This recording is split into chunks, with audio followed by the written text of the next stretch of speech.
Бајколент. Аудио бајки. На улица. Денеска Лидија и Зоки поки нема што да прават. Одат тие двајцата околу својата зграда, а Зоки има во раката црно јагленче. Нацртај го Фигаро, вели Лидија. Зоки се завртува кон зидот и почнува да црта. Тој знае по нешто многу убаво да нацрта, а Фигаро особено убаво во црта. Нацртај му и коски, предлага Лидија.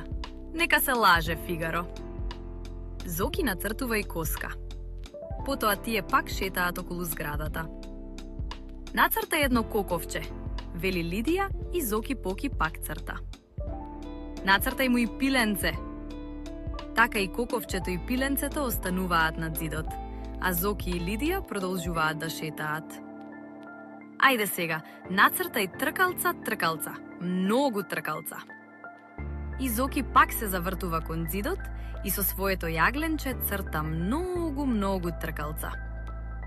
А сега нацртај еден стап голем, до таму голем.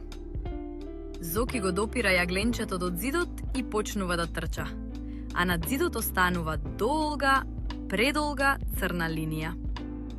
Тоа е нацртаниот стап што го бара Лидија.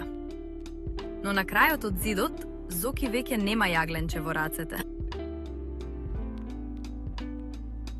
Тоа се потроши. Одеднаш еве еден постар човек. Што е ова? Ги прашува тој децата. Кој е? Се чуди Лидија. Ваша ли е оваа зграда? Наша, вели Зоки, па и тој почнува да се чуди. Јас седам на 4-тиот кат, а Лидија под нас. Добро, вели човекот. Бива ли вашата зграда да изгледа вака грдо? Не е грда, вели Зоки. Ова се слики, како во градинката на Лидија.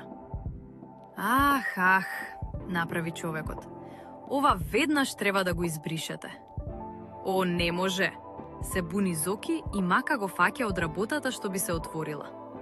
Може со топла вода и со крпа. Но ние не можеме тоа да го направиме. Ние сме малечки, вели Зоки и се стуткува целиот за да се смали. Добро, тогаш ќе ви ги истегнам ушите за да пораснете. Не, го запира Лидија. Јас секи избришам чичко, ви ветувам, сигурно. Ти си добра малечка, вели чичкото. А кога ќе го избришеш? Па се разбира, чичко, кога ќе пораснам. Не грижете се, нели ви дадов чесен збор? Ако ти се допадна бајката, притисни лайк, шер и сабскрајб. Се гледаме во следната бајка.